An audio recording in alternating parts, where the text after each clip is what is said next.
নমস্কার বন্ধুরা, আমি পূজা। আমার ছোট্ট রান্নাঘরে তোমাদের আরো একবার অনেক স্বাগত, অনেকটা ভালোবাসা জানিয়ে আজকে আবার একটা পালং শাকের রেসিপি নিয়ে চলে এসেছি বন্ধুরা। তো শীতকাল মানেই হচ্ছে পালং শাকের মেলা। আর বাজারে যাবে শাকের পালং শাক ভর্তি আর কি। তো আগের দিনে আমি আগের বারে কচু দিয়ে পালং শাক দিয়ে চিংড়ি মাছ দিয়ে বানিয়েছিলাম। তো এবার আমি বানাচ্ছি 5 রকম সবজি, নানান রকম সবজি দিয়ে আর পালং শাকের একটু তরকারি। তো সঙ্গে চিংড়ি মাছটাও আছে। তো এরপরে যখন আমি পালং শাকের রেসিপি শেয়ার করব, তো অবশ্যই গেঁড়ি দিয়ে আমি শেয়ার করব, সেটা আমার খুবই ইচ্ছা আছে। তো দেখতে থাকো বন্ধুরা কেমন করে বানাই। তো দেখো, চিংড়ি মাছটা আমি ভেজে নিচ্ছি। প্রথমে কড়ার মধ্যে হলুদ আর নুনটা আমি এইভাবে দিয়েই কিন্তু চিংড়ি মাছটা ভাজি। তো এই দেখো, আমার চিংড়ি মাছটা ভাজা হয়ে গেছে। তবে চিংড়ি মাছটা তুলে নেব। তো আমার চিংড়ি মাছটা ভাজা হয়ে গেছে, তুলে নিয়েছি। আর তেলের মধ্যে একটু 5 ফোড়ন আর 2টো শুকনো লঙ্কা দিয়েছি। দিয়ে এবার সবজিগুলো আমি ভালো করে ভেজে নেব। তো এখানে আছে বেগুন, আলু, সিম আর মূলো। তো সব রকম সবজিগুলো আমি ভালো করে একটু ভেজে নেব, দেখতেই পাচ্ছ। তো ভালো করে ভেজে নিই, তারপরে আমি মশলা দেব। তো দেখো বন্ধুরা, ভাজা হয়ে গেছে। তারপরে আমি নুন দিলাম, পরিমাণ মতো নুন দিলাম। আঞ্জাতে হাতের আঞ্জাতে, হাতে করে না নুন দিলে না আমার ঠিক আঞ্জাত আসে না, তো সেই জন্য আমি হাতে করেই নুন দিলাম। তো লঙ্কা গুঁড়ো, হলুদ গুঁড়ো, তারপরে একটু সামান্য জল দিয়ে দিলাম। দিয়ে একটু নাড়াচাড়া করব। নাড়াচাড়া করে তারপরে দেখো জল দিয়ে দিচ্ছি। তো এই সবজিগুলো সব সিদ্ধ হয়ে যাবে, জলটা কমে যাবে।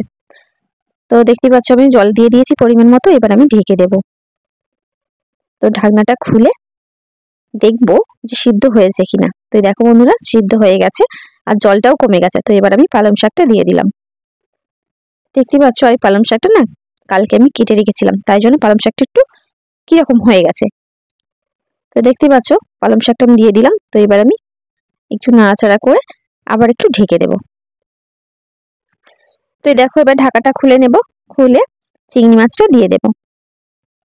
পালং শাকটা একেবারে সিদ্ধ হয়ে গেছে। তো এবার আমি চিংড়ি মাছটা দিয়ে দিলাম আর অল্প একটু চিংড়ি মাছ রেখে দিলাম। তো অনেকটাই চিংড়ি মাছ ভেজেছিলাম সেই জন্য। তো এবার আমি তরকারিটা ঢেলে নেব, নিয়ে এবার ফোড়ন দেব। তরকারিটা ঢালা হয়ে গেছে, ঢেলে একটা পাত্রের মধ্যে রেখে দিয়েছি আর কড়ার মধ্যে তেল দিলাম। তো এর মধ্যে ফের 5 ফোড়ন দিলাম। শুকনো লঙ্কাটা দেবো না, কারণ প্রথমে দিয়েছিলাম 4টে, 2টো দিয়েছিলাম। তো সেই জন্য অনেকটা ঝাল হয়ে যাবে। তো সেই জন্য আমি শুধু 5 ফোড়ন দিয়ে আর পেঁয়াজটা দিলাম। তো পেঁয়াজটা একটু ভালো করে ভেজে নেব, লাল লাল করে। তো এখানে একটা বড় পেঁয়াজ দিয়েছি। আর এখানে দিয়ে দিচ্ছি মশলা বাটা, আদা রসুন একটু বাটা সামান্য পরিমাণে। তো এটা দিয়ে এবার একটু ভালো করে কষে নিতে হবে, যাতে আদা রসুনের গন্ধটা না থাকে। তো দেখতেই পাচ্ছ কড়ার মধ্যে ধরে যাচ্ছে তলায়। তো এবার আমি একটু হলুদ গুঁড়ো দেবো। একটু হলুদ গুঁড়ো দিয়ে দিলাম। আর শাকের মধ্যে কিন্তু একটু হলুদের পরিমাণটা বেশিই লাগে। তো আমার কষা হয়ে গেছে, তো এর মধ্যে বেশি কিছু দিলাম না। তো এবার আমি সবজিটা ঢেলে দেবো। তো দেখো, পালং শাকটা ঢেলে দিলাম। তো এইভাবে রান্নাটা করলে কিন্তু দারুণ লাগে। আমার ভিডিও চলাকালীন বন্ধুরা, তোমাদের কাছে আমার একটাই অনুরোধ, আমার এই রেসিপিটা যদি ভালো লাগে অবশ্যই লাইক কমেন্ট শেয়ার করে দিও। নতুন বন্ধু থাকলে চ্যানেলটি সাবস্ক্রাইব করে পাশে থাকা বেল আইকনটিও প্রেস করে রেখো, যাতে আমার নিত্য নতুন এরকম ভিডিও আমি পোস্ট করার সময় সঙ্গে সঙ্গে তোমাদের ফোনে চলে যায়। তো এই দেখো বন্ধুরা, আমার রেসিপিটা পুরো রেডি হয়ে গেছে আর জলটা একেবারে শুকিয়ে গেছে। তো একদম শুকনো কিন্তু তরকারি এরকম ভালো লাগে না, একটু এরকম কাদা কাদা হবে, বেশ ভালো লাগে। তো দেখতেই পাচ্ছ। আর এর মধ্যে ম্যাগি মশলাটা দিলে দারুণ লাগে। তো এই দেখো, নামিয়ে নিয়েছি আমি কড়া থেকে। আর দেখো বন্ধুরা, কত সুন্দর দেখতে লাগছে।